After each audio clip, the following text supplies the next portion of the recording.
let me double check the sound and everything else. And we are going to begin.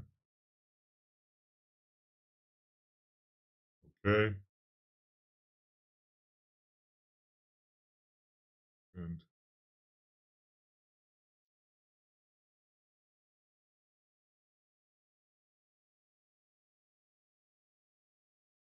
1 second, 1 second. Ojen, good morning.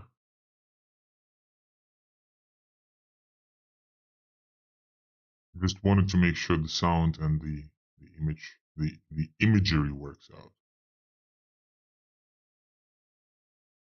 1 second. Test, test, test. Good. Okay, everything's working. All right. So today we started pretty much on time, almost. Congratulations to Ghost Testnet v3.0 has been successfully launched. Thanks to the following stakeholders, obviously support of the entire Whales group, but also insane support of the validators and the team. The team has been on point with everything. We've been only 1 day later, delayed due to some unforeseen changes when it comes down to availability of some of us as validators. And the reason why we didn't warn the validators ahead of time was due to the crazy week before this. So that's just another notice, like another reminder to the entire community. Good morning, Mr. Adike. That's just a reminder for the entire community of Wales. Please be disruptive.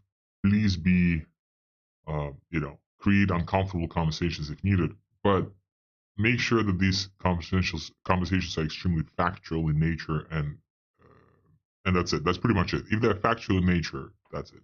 They don't have to be positive or negative. They just have to be like factual. Because when we experienced lots of trolling, we had to allocate lots of resources to battle that trolling everywhere, essentially damage control, and that definitely took away some time from launching the testnet v3. That's why the notification for all the validators has been so ad hoc, has been so last second, because we wanted to launch the version 3 of the testnet by January 20th, by the inauguration of the new US president. Essentially, new beginning for the country of the United States, potentially for the world, and also new beginning for the Ghost. And we end up launching on the 21st. Again, thank you so much for all the validators that you gentlemen, I think maybe ladies too, accommodated all of us very last second. We do apologize for this last second type of notification, but again, that was due to the unforeseen events happening from some of the community members in Wales. So Ghost V 3.0 has been officially launched. That's very good. So the validators, kudos are here, right? So at this point of time, let's just quickly signify what is happening. Validators at this point of time, out of roughly 100 nodes, that's a small upgrade from 10 validators to 13 validators. But and that's not good, right? Like, kind of not good and not bad, right? Like, it's definitely better that we increased the number of validators, but it's not very good because I think some of the community members in Wales simply misunderstood the poll when it comes down to which validators we wanted to select. When we completed the poll, right, and the top 7 nominees went through, the whole point for those nominees was to ensure that we can trust these nominees, like making sure that those nominees are available 24/7. Those nominees need to communicate with the rest of the community and with us as well, because it's a really, really tough coordination, right? Like, to make sure that everything is in place. And again, just to reiterate from last call, what I wanted to achieve personally, my vote specifically, I think I voted for 3 or 4 validators. My selection process has been very simple. The stability of the nodes and availability of the people, right? Like, do we know these validators or not? Like, are they in the chat? Do they appear? Can we reach out to them in case something is happening? And thank goodness, like, we selected the right ones. I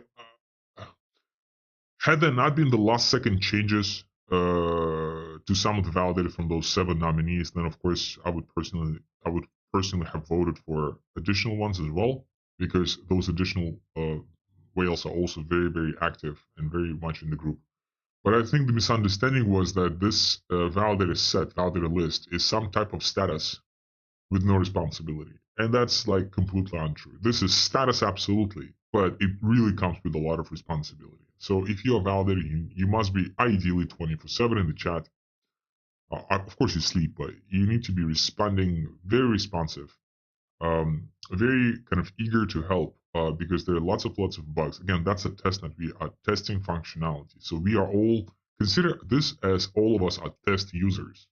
That's why it's so amazing when we have 100, like we had 140 on V3, 140 nodes. Now we have, I think, even 145 at its peak. Now we dropped down to 98 to 100 validators, roughly there.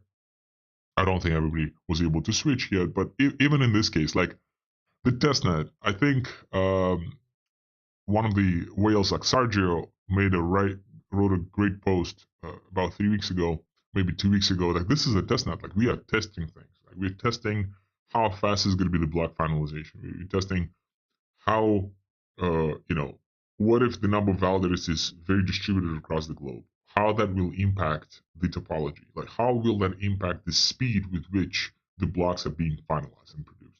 Right? Does it make any difference? What about the consensus? Will the consensus be somewhat delayed because we are spread all over the world? Some of us are using proxy, which may slow down the speed. Some of us are just with bad internet connection. Some of us don't have very powerful machines, right? And that's kind of the whole point. Like, so how will the network be reacting to lots of the variables that I've mentioned? And like I mentioned 3 variables, and there are probably hundreds of variables that I'm not even aware of, that are impacting speed of block production and block finalization and consensus. How does it all work? Right? So we are testing. So when we are selecting validators and also nodes, we are really looking to get the community of testers. Like, we all early users. Like, that's how we should be considering this, right? So I'll touch upon later today on the incentives, because essentially benefits of running nodes, because some people keep asking these questions, and they're probably fair questions, and we'll of course get to them. But I think kind of the best way of looking at this is on this problem. I spoke to some council members, spoke to lots of whales this week, got some feedback, and how we should be looking at Ghost is, if you have another project, another pure Web3 project, permissionless, therefore, right, and decentralized, that you have access to, and you early on, you should really consider these projects as well. But something is telling me, like, I really doubt that many of us have access to such projects right now. So while Ghost has a unique use case, we'll probably cover it next week, unless we have some other things to cover. The Ghost use case is whatever, right? Even if it does not, like, doesn't matter. Even if decentralized bridges, nobody needs them, right? Even if there's nobody needs this decentralized architecture of the decentralized financial system. Dr. K, good morning. Even if nobody needs that, the fact that Ghost is permissionless and you can be early to a permissionless ecosystem that is actually community driven.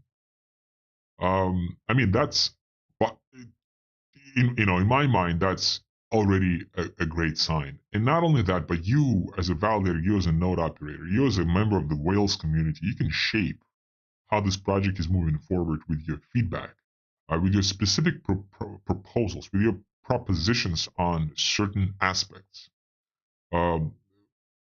It's not a secret, right? Like, right before the launch of Ghost V3, we asked the community. We didn't get that much feedback, but we got some, but not a lot. We definitely would like to get more feedback going forward. We asked specific feedback on specific variables, how these variables will be set, right? Like the staking APY curve. We asked that question. We also asked the question about the balances. How much Casper balances should validators and node operators have, right? Like, those are very important variables to set, and the community should be setting them. We ended up setting almost everything ourselves, between the team and some council members, because we just didn't get that much feedback from whales.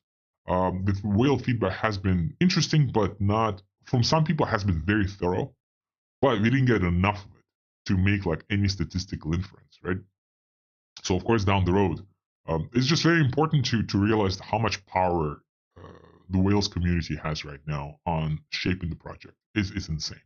I'm not even mentioning the council. How much council has impact? Like that's another story, even more potentially. So it's very important to dive deep into how we work, ask questions if something is not clear, because there are so many things that we ourselves don't know yet, let alone there's some clarified, not some, extreme amount of clarifying questions on slashing, consensus mechanism, how validators work, staking, the rates at which the staking is happening, the mechanism of bridging from EVM to Ghost and from Ghost to EVM, about the slashing on the side of bridges, about the slashing inside of Ghost chain, about who can become a validator and how. Like, these are so important questions. Or how Ghost DAO operates itself. What's the mechanics there? So it's pretty technical, it's pretty mathematical. But nobody here has PhD in math. Nobody here is a Nobel Prize laureate in astrophysics. Like, it's all, guys getting together, wanting to, bring something cool to the world, right? Like, that's how you position yourself, and that's how we all should position ourselves. So, like, please keep contributing more, because your opinions do matter. Like, they do. We actually actively seeking for your opinions, for your feedback, for your questions. The more questions, the better. If something is not clear, ask.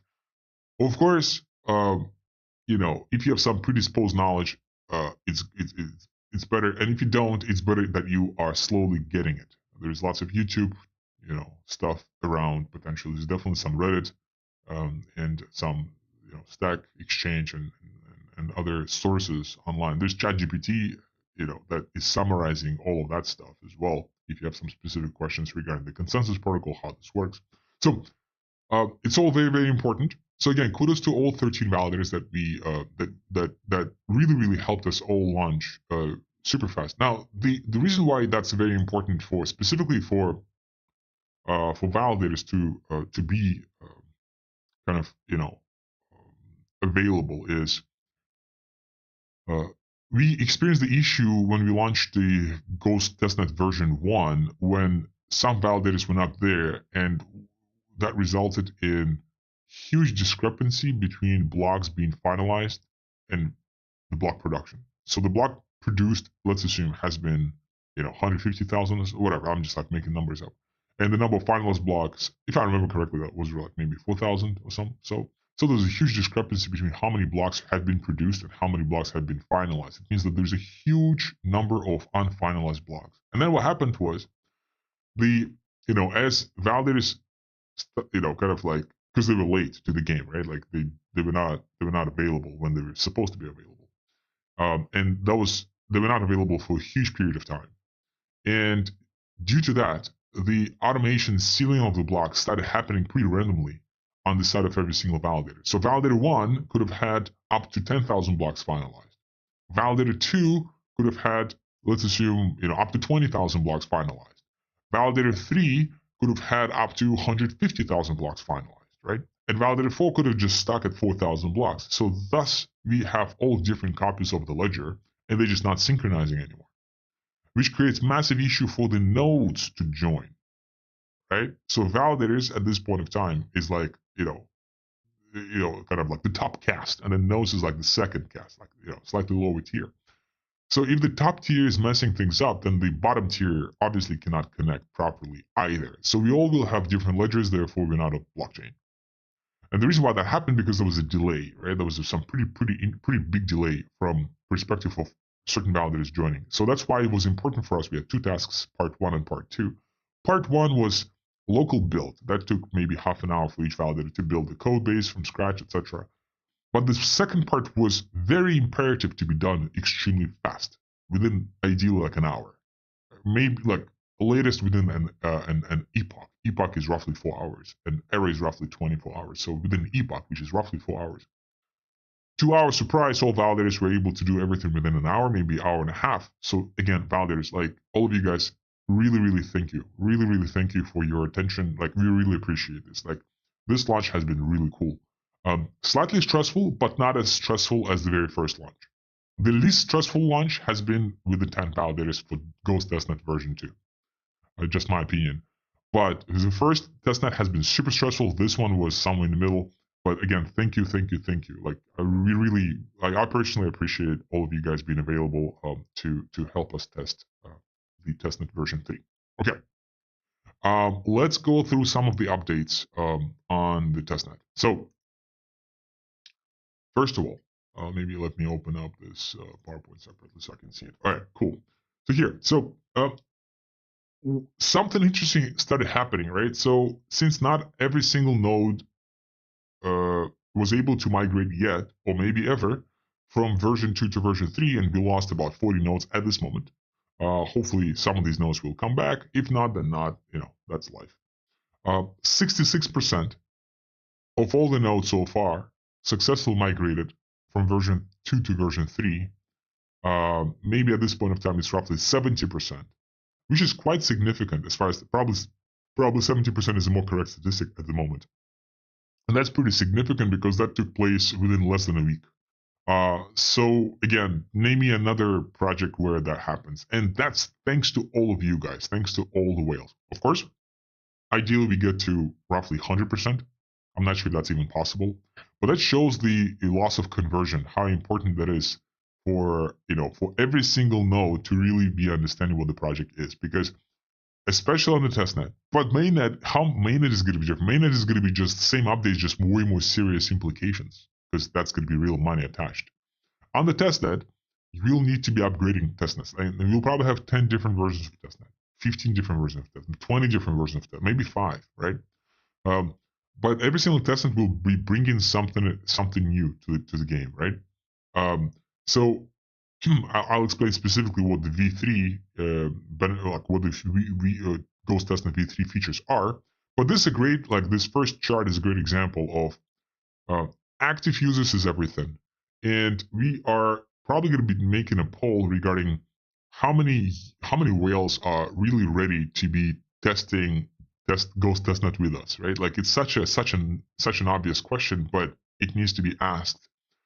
Because this is not a set and forget. I know that some of you guys are part of those other blockchains where you can just set up your node and forget about it, and you think that's convenient. That's convenient, but convenience never brought anything to the world. Okay? Convenience from perspective of me creating a convenient product for you, maybe, but you being convenient when people are convenient, that nothing good happened out of people just staying convenient. Right? Like convenience is the enemy of progress. Let's just be real here.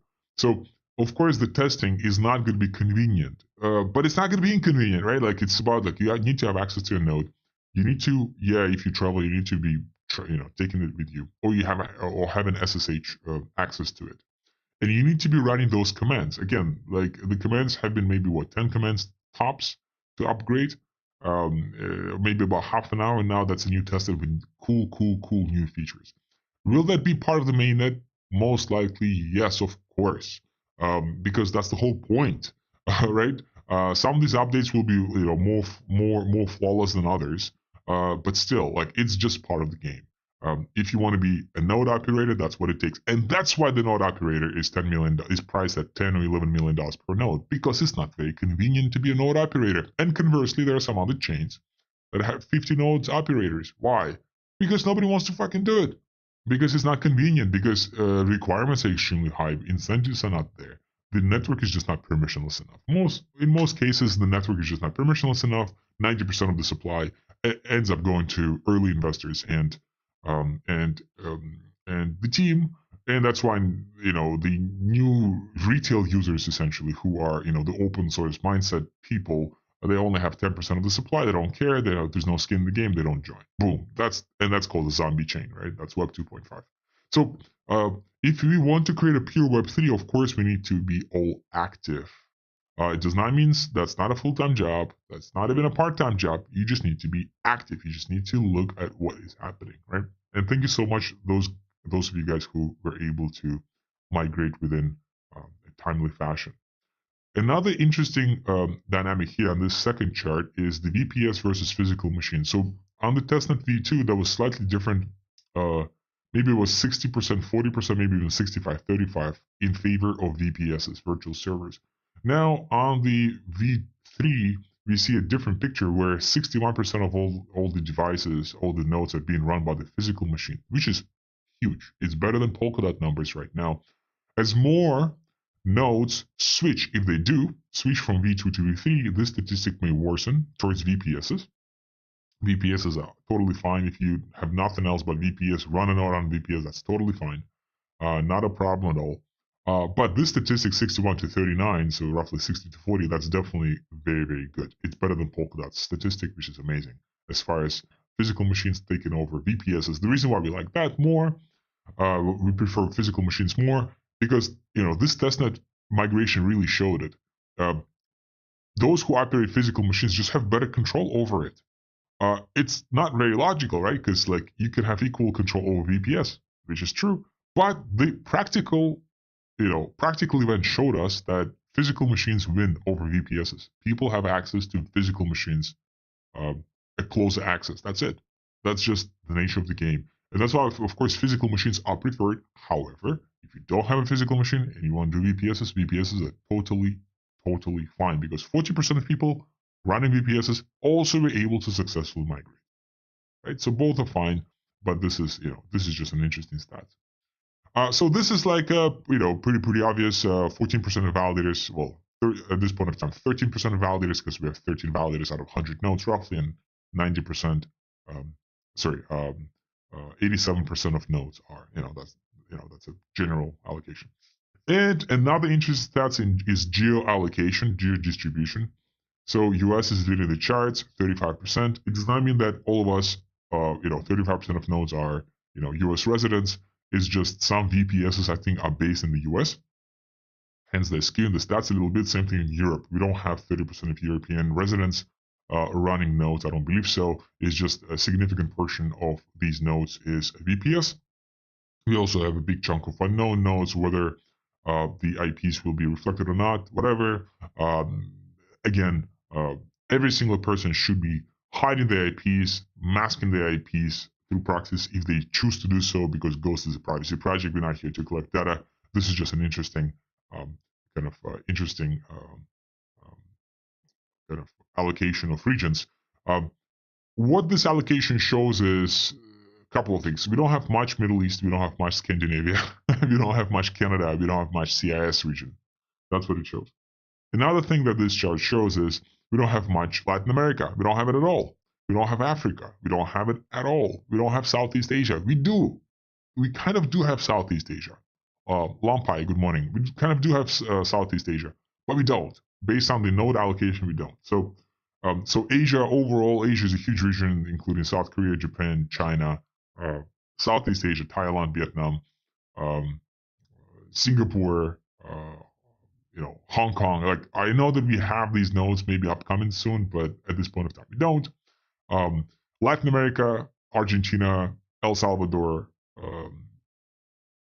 who else is big? Brazil, don't have it.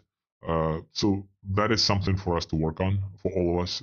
If we have those regions to be potentially represented by the users from those regions, that'll be cool.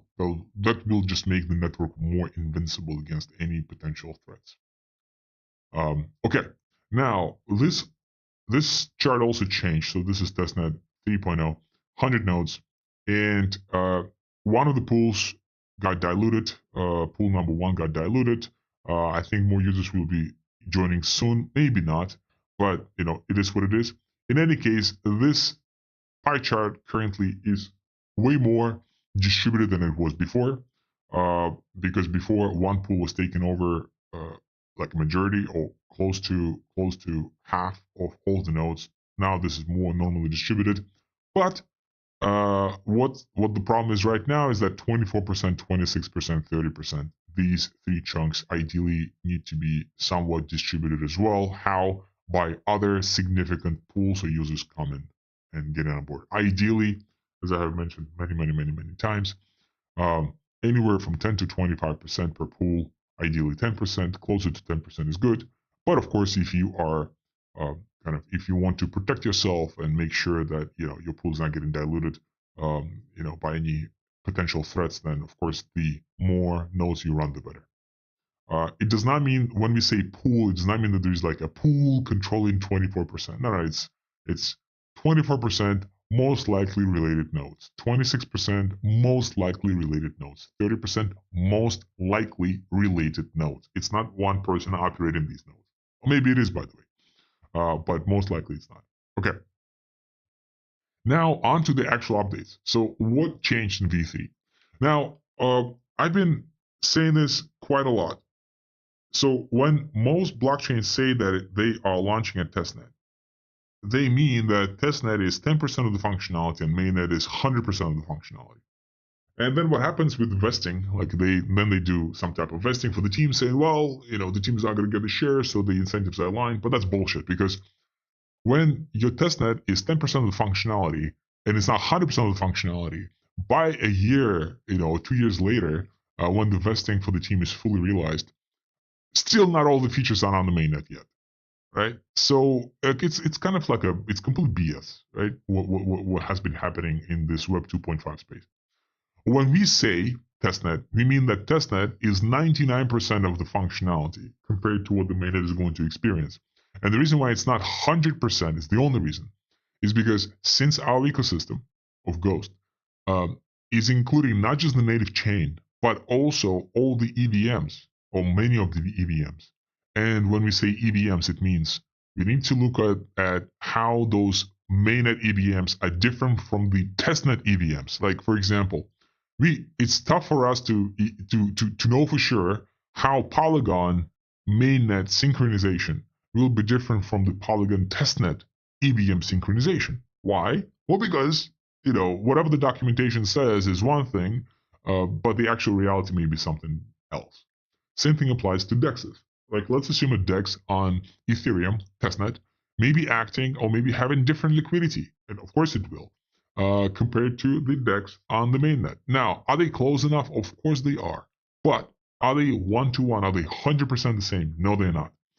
Even if the smart contracts are the same, although even that is not the case anymore, because say Uniswap is updating their smart contract quite a lot, or the user interface quite a lot, or the liquidity is very different, or the pairs are very different. So because of all these external, as they call in the development world, external dependencies that is just very difficult to test.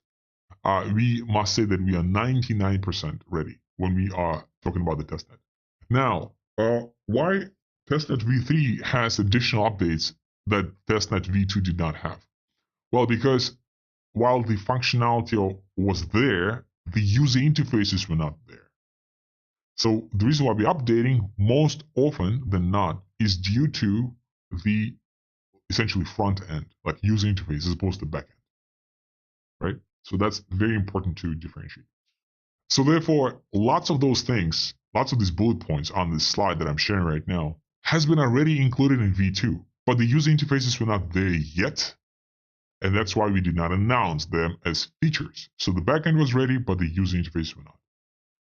Now, why the backend is ready, but the user interface not? Why are we moving like this? Well, because we are slowly, like a waterfall method, slowly upgrading new features to ensure that the entire community can keep track of everything. Because otherwise, what's going to happen is you get an iPhone where you know how to use 2% of the functionality, which is how to text and how to call, and 98% of the functionality you have no clue how to use, and it's there, and you're paying for it, right? Or your Mac, whatever, right? Like pretty much anything, right? Like majority of the functionality is not there from perspective of the user. The user just doesn't know that that functionality even exists. But since Ghost, just like any other pure Web3 project, will depend on significant level of participation from the community, we need to make sure the community is extremely educated on the matter. Hence, we cannot move all the updates in one launch, in one batch. We need to spread it out to make sure the community is aware. Okay, so the first thing is updated Genesis validator list, right? So obviously that's clear. went from 10 validators to 13 validators. Okay, whatever. This one is more important. Programmatic upgrade from nodes to validators. So now in this testnet, you will be able to upgrade from being a full node to being a validator programmatically. So as long as you have a minimum balance at this point of time, it's 6.9 Casper. As long as you have that minimum balance, you will be able to update yourself from being a node to being a validator. And we won't have to do the poll. You don't have to persuade us to become a validator. No. Anybody can become a validator. The reason why we had to do this for this validator list is because we need to make sure we launch properly, right? And the reason why we need to launch properly, as I said, if you don't launch properly, everybody will have potentially have their own copy of the ledger. It's all going to be desynchronized, asynchronized, therefore, and it's just not going to be cool. That's it. So for the validator list, for the Genesis validator list, we were more looking for who is more online, who has more stable nodes. That's what we've been looking for, really. But any node can upgrade to being a validator with none of this bullshit election or oh, please take me to list. None of this stuff is needed. Any node can just simply go ahead and upgrade to being a validator. How? Get the minimum Casper 6.9 Casper. Bond it. Once you do bond it, you become a validator in the next era, which is after the next 24 hours. Once you become a validator, point number 3, now you can get access to slashing, meaning you can get your balance may be slashed. It will be slashed in plain English because your node is offline. But how that works in reality is if you are not able to get to collect a minimum number of points, and the points are collected every single time you are helping your node is helping, your validator node is helping finalize a block. So if your node has been completely inactive for the entire era, like for 24 hours, your node will be slashed, meaning that your balance will be taken away. I think it's about 16% of the balance that will be taken away, but that's based on the formula. The formula is there. The formula has been inspired and influenced by the Polkadot. So I think given the current number of validators, it's roughly 15% of your entire balance will be slashed, right? So if you had, say, 100 Casper, now you will have roughly 85 Casper. And then that slash balance goes to the treasurer, and then treasurer decides how to allocate that balance back, maybe return it back to the validator in case there was some force major situation, or maybe give it back to the community, whatever. And not only that, but the validator node is also frozen.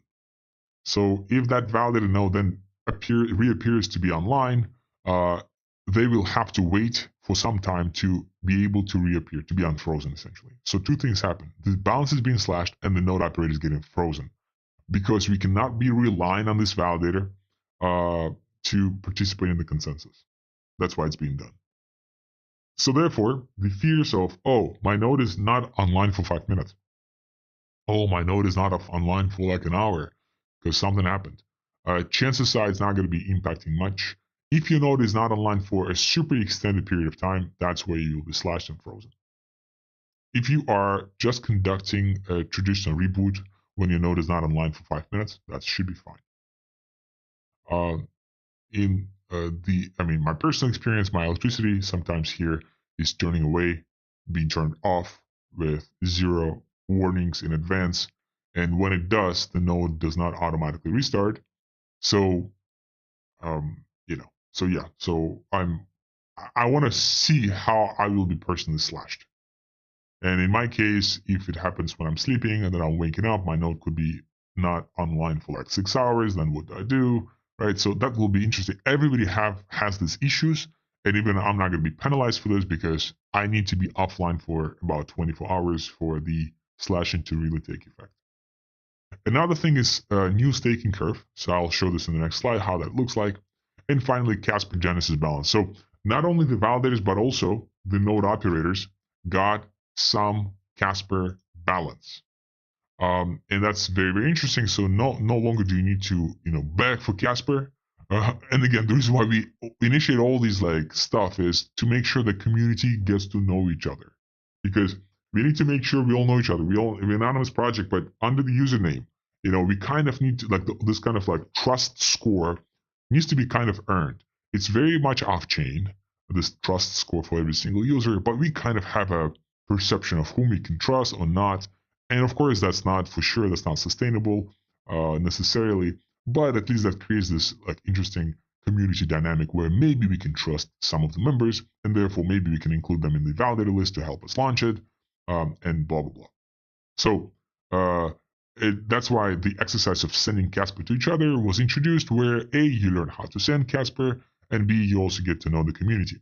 Now, with the Genesis balance of Casper, where most node operators got their Casper from before, I think all node operators got their Casper, got a Casper balance, and also validators got the Casper balance. So now that's just a little bit cooler.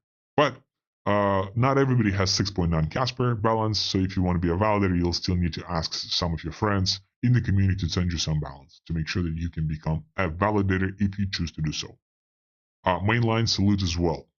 So now the new staking curve, we asked the community, we didn't get much response, unfortunately, so we just had to proceed with what we know best, which is 69. What can I say? I follow what the team and council, some of the council members want. So 0.69% at the beginning, like when nobody's taking, it's 0.69%. If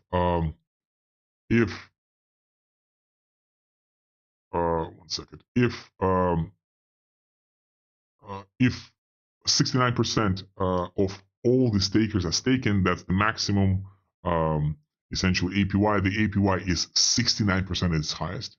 Not 10%, 69%. The reason why we introduced 69% such a high balance is because the testnet V3 you're likely going to be active for the next, let's assume, I don't know, let's assume like a month, right? So we all need to experience the slashing. We all need to experience how the staking is being earned in order to make sure that we understand the potential. And if we just bring a low APY of 10% like per year, therefore, we may not necessarily get the impact. We may not necessarily understand, what it is. But the 69% APY helps us kind of understand the impact of the slashing within a month or maybe a month and a half. And then it drops down to 0.69%. So 69, 69, 69, 69. Boom, everywhere. For next time, please provide your feedback so we could potentially diverge from this amazing 69 number. Next. So as of today, I think 98% of nodes have been migrated. So as you can see on the map, the greens are the validators, the yellow are the node operators. That change has been on the user interface, on the telemetry, has been updated about last week. I just forgot to mention it, but that's how you know who's a validator, who's a node operator. So yellow are node operators and green are validators. Please, if you have any questions, please shoot it my way. And I think we could be done with the next slide. So maybe we'll cut it slightly short today. So some of the council members, some of the whales have been asking, well, at least the feedback has been this, like, I'm trying to bring somebody to the community. And when I'm bringing somebody to the community, Ojin said I'm colorblind. Like, is that actually true? Like, are you actually colorblind? Or this is just a joke? And which colors don't you see? That's also interesting. Maybe we should do, instead of circles, maybe we should do like squares and circles then. But in any case, so some of the validators and some of the council members, some of the whales have been, the feedback is like, if I'm talking to somebody and then they just ask like, okay, I want to be a validator, but like, what are the benefits? And then there are like no clear benefits. And since there are no clear benefits, maybe I'm not going to join. And the immediate response to this is like, yes, it's clear that Bitcoin has been launched and kind of the model for Bitcoin has been really, like, the early miners have been really just making money. In fact, I know personally lots of miners who are no longer miners. They used to be miners when Bitcoin was $300, $1,000 per coin. They've been mining. They had mining farms. They've been essentially arbitraging electricity versus the price of Bitcoin. Right? So they've been mining, buying ASIC machines and then earning something and then essentially earning Bitcoins at 300, but spending 280 on electricity and making $20 profits, right? And that's how they upped up the hash rates before they were completely computed out by the industrial mining facilities. That's definitely true. But what's also true is that for the first 2-3 years, Bitcoin has been nothing else but a collection of enthusiasts who just wanted to create new electronic money. There was no incentives. People were giving out Bitcoin for free. Like there was CAPTCHA. You go through CAPTCHA, you get 5 Bitcoins, which today is worth $500,000, right? So just to go through CAPTCHA, because somebody mined so many Bitcoins and they have been distributing Bitcoins left and right. Same thing. I did describe the example of pizza. Like the idea for selling pizza for 20,000, 10,000 Bitcoins has been nothing else but just to put a price, just to make it slightly more interesting. But the community already matured by then. And had there not been this initial community of just essentially open source testers, Bitcoin would not exist. And let's assume I'm wrong. Let's assume I'm totally wrong. Let's assume that's the wrong approach. Show me another successful project in Web3 that is sustainable to the day, that started out just on incentives. Show me one project, like please. And some of you may say Solana. As one person, I've been reading like people like, oh, like Solana is overtaking Ethereum, blah blah. Like as far as this and this, like this metric, that metric. And one of the comments, like the only comment under this post is, do you know how much money Solana raised? Like it's all VCs playing the fucking game there, right? So like, right, like let's actually differentiate. Like we're not Solana. We're not gonna get billions of dollars in funding or like hundreds of millions of dollars in funding, right? Not because we can't necessarily, but because we don't want to, because we don't want to go this route, period. So when it comes down to essentially like building the community, and that's what I mentioned in the very beginning, how many projects do you have access to at its origination, at its genesis, that are pure Web3? And if you do, you should consider them as well. But if you don't, Ghost could be that project, right? So we are building something special here. And if the network that you're speaking with is not interested, it's probably the wrong network, right? Similarly, the reason why we have 100 nodes, not 140, is due to the fact that, not everybody is open source, and it's fine. It's absolutely fine. Those who migrated. And guys, thank you so much. Really appreciate those 100 nodes that migrated. Thank you so much. And if you get to 140, that means everybody is open source. But if not, we didn't lose anything. We just lost those who were there purely for the incentives. Incentives will follow.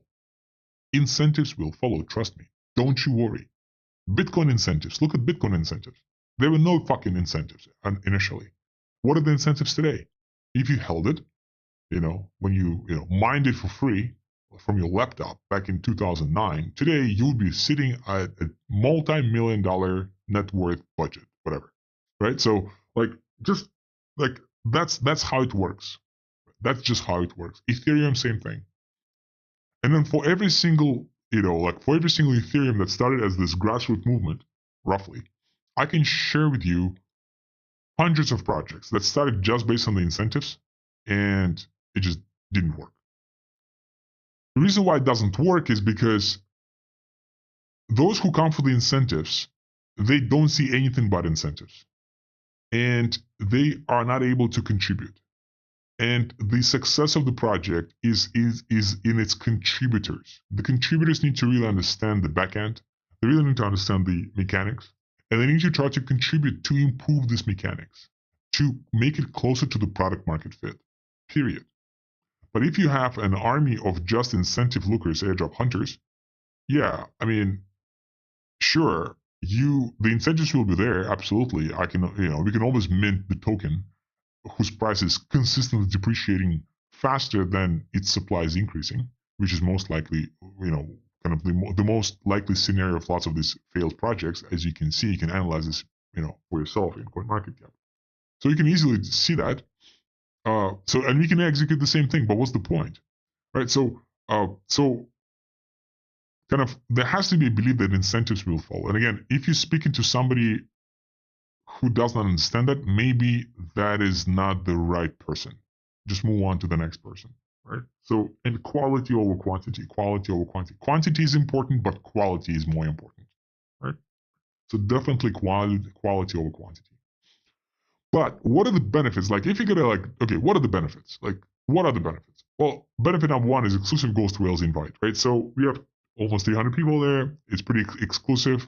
You get all types of support, all types of help to set up your node and we answer any questions you have.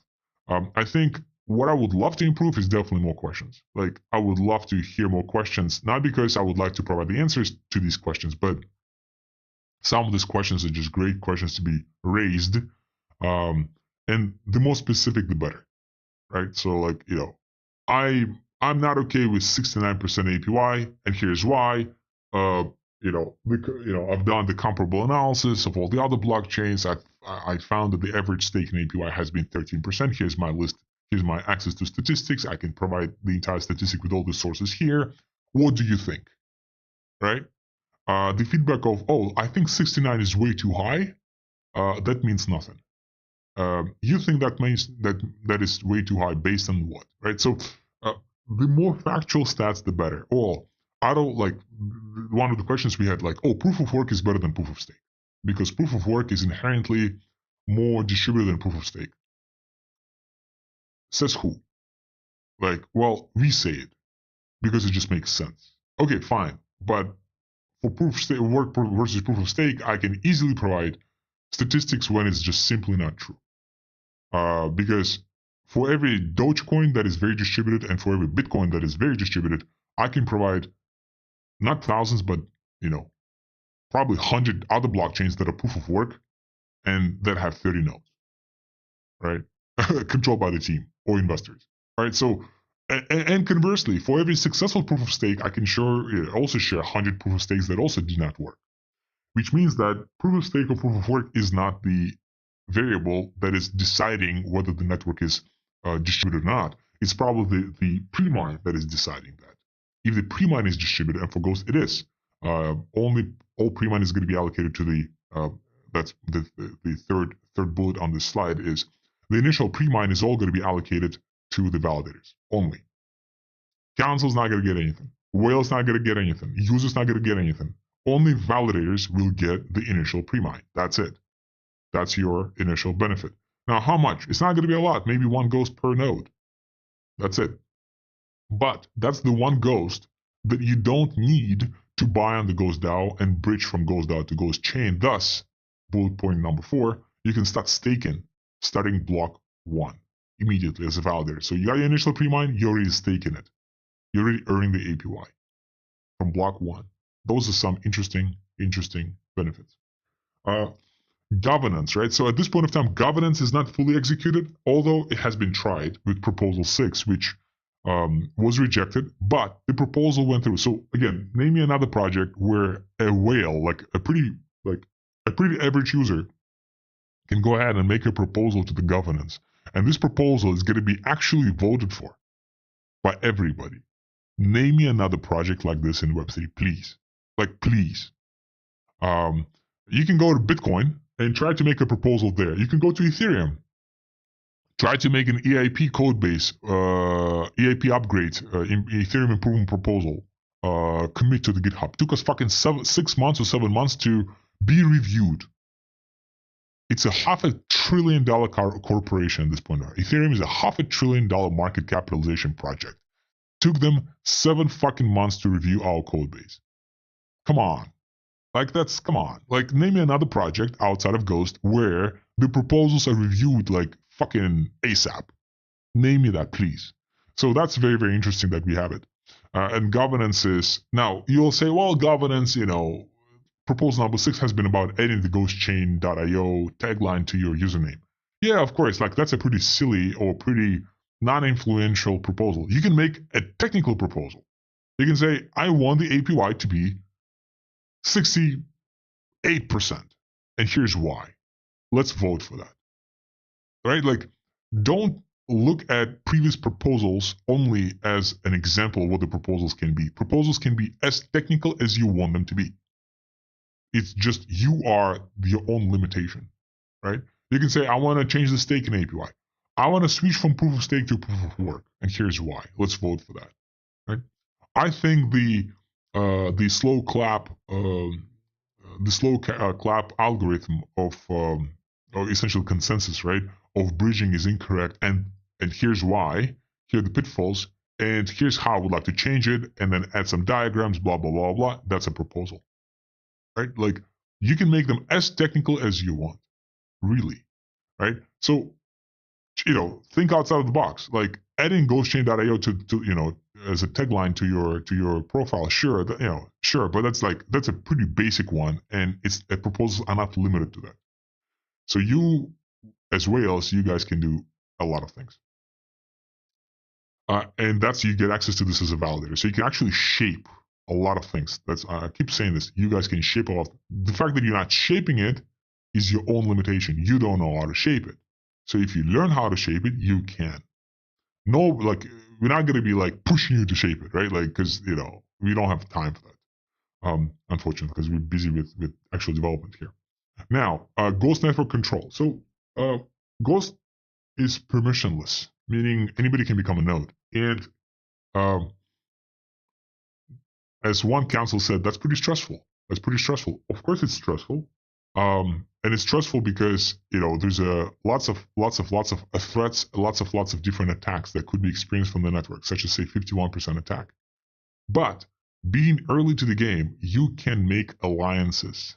You can earn influence. You can make friends. You can make enemies, right? So you know what the allocation of the nodes is, and you can prorata your game accordingly. You can maybe run more nodes, bring more people, or say, no, that's not for me. It's just too stressful. This is just not for me, right? Whatever you say, you have this intel, and you can change, you can adjust your game based on what you see. After the mainnet, if you think that you'll be able to make these changes after the mainnet, you are kidding yourself. You're just being delusional. Of course, you will be, but it's going to be so much more difficult because all the relationships, it takes months, years to build them. And if you think that you'll be able to build these relationships that will be protecting you, within a day after launching the mainnet, you are fucking delusional. It's not, you know how it's not true, right? So everybody who's a validator, everybody who's a node, you guys doing the right things right now because you are being active, being seen, you create relationships. You become friends, you become enemies, you getting influence, you getting political influence, getting technical expertise, reputation, or whatever. And based on that, the network is going to be shaping. You need to understand, the network without community does not exist. The best example for this, maybe it's hard to understand, is there are lots of really cool visual websites that have zero traffic. These websites are dead, zombie websites. They mean nothing. They serve no purpose, etc. Yet there are shitty looking websites that have a lot of traffic. There's shitty looking video games that have a lot of players. Why? Because they have the community behind it. The community loves it and interacts accordingly. Same thing with the blockchain. The chain that is extremely functional but has no users means nothing. Conversely, a chain that has users obviously will be shaping towards these users. Right? So the earlier you are, the more influence you have over the future steps, future features, future whatever upgrades, updates of a given chain, including Ghost. And finally, the last thing here is potentially bridging fees. I think it's been raised by some whales. I think it's been raised by some council members too, that maybe validators should actually get access to the bridging fees as well. Wow, that's really interesting. Right? And now, from perspective of bridging fees versus equity, like if you say that Ghost, GNV and Ghost are utility tokens, not security tokens, yet they still maybe have value. Based on the financial analysis, I may share that with you guys maybe next week, maybe not. Based on my personal analysis, the bridging fees have been roughly 80% of the earning potential compared to the 20% of the earning potential that originates from the equity upside, meaning the token increase in value. Again, GNV Ghost is a utility token, not a security token, but still. So if the bridging fees, which again, based on my analysis, which could be wrong, which of course is based on a lot of assumptions. So that analysis could be wrong. But if 80% of the net worth is coming from, or of the potential upsets coming from bridging fees, and validators now have access to it, that changes the game. But again, we're not just gonna get random validators. Like if you like on the mainnet, anybody will be able to become a validator. Yes, absolutely, that's very true. But what you guys don't understand maybe is every single validator will have to have a minimum stake. At first, let's assume it's going to be one ghost, but then it's of course going to increase, because if it's just one ghost per validator, it means that lots of validators can just flock to the game and start changing the consensus. So naturally, the minimum balance will start increasing. Some of you guys will be essentially outbanked, right? Like you won't have enough balance to, like you don't have, like let's assume the minimum balance goes to 100 ghosts, and ghost at that point of time is, let's assume, I don't know, $100. So now that's $10,000 you need to have to become a validator, or to keep being a validator. What do? Well, you don't have $10,000 to invest, let's assume. Or maybe you do, but let's assume you don't. If you don't, what you can do, you can bring an army of nominators. Each one of them have one ghost. Now they can nominate you, and you still get your 100 ghost balance. What I'm saying, this increase from 1 ghost to 100 ghosts, that's going to be a community decision. It's not going to be the team deciding or the council deciding. It's going to be a community decision, right? Whatever the community decides. But if the community decides to up the game with 100 ghosts, and you think that you will just join the mainnet, within a minute and you don't have $10,000 like in balance to contribute, you're not going to be a validator. You're going to be a node operator. You're not going to be a validator. At most, you're going to be a nominator. But nominator does not get all the benefits. Like they don't get the full stake in APY. So it's important to be a validator today, right? To get friends, to earn, and don't be just a silent validator. Validate and don't talk. No. Be as active as you could possibly be. That's your goal.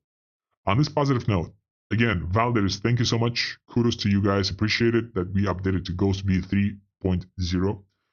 We may need to upgrade one more time to Ghost v3.1 next week. The poll is in place by Cosmos. He originated it. I think it's going to be either February 1st or February 2nd, which is either Saturday or Sunday. We, as validators, may need to upgrade to v3.1 due to the slushing mechanism. And then all the node operators will also need to upgrade respectively. So just be prepared for that announcement. Thank you so much. See you all next week. Have a good one. Bye-bye.